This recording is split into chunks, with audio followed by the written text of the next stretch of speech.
সাপের বিষে কোন ধাতুর অণু থাকে? তার মানে সাপের যে বিষ থাকে এটার এই বিষে কোন ধাতুর অণু থাকে?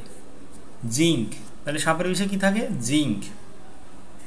আচ্ছা, এরপরে আমরা দেখব কোন ধাতুর উপর আঘাত করলে শব্দ হয় না। উত্তর কি? অ্যান্টিমনি। তাহলে অ্যান্টিমনির উপরে যদি আমরা আঘাত করি কোনো কিছু দিয়ে, তাতে কি হবে? কোনো রকম শব্দ হবে না। ওকে, এরপরের প্রশ্ন কি? বিজারক হিসেবে ক্রিয়া করে এমন একমাত্র অধাতু কোনটি? তাহলে বিজারক হিসেবে ক্রিয়া করে এমন অধাতু কোনটি? কার্বন। আচ্ছা, এরপর একটা কোশ্চেন হলো আমাদের, নির্বোধের সোনা কি? নির্বোধের সোনা কাকে বলে? Iron disulphide. তাহলে আয়রন ডিসালফাইডকে কি বলে? নির্বোধের সোনা। আচ্ছা, সবচেয়ে সক্রিয় ধাতু কি? পটাশিয়াম। সবচেয়ে সক্রিয় ধাতু কি? পটাশিয়াম। ওকে, স্বাদে মিষ্টি অথচ কার্বোহাইড্রেট নয় কোনটি? গ্লিসারিন।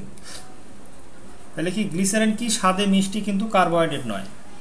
আচ্ছা, এরপরে আমরা কি? কোন বিজ্ঞানী পরীক্ষাগারে সর্বপ্রথম জৈব যৌগ প্রস্তুত করেন? জার্মান বিজ্ঞানী উহলার। তাহলে জৈব যৌগ সর্বপ্রথম কে প্রস্তুত করেন? জার্মান বিজ্ঞানী উহলার বা উহলার। জার্মান বিজ্ঞানী উহলার সর্বপ্রথম জৈব যৌগ প্রস্তুত করেন।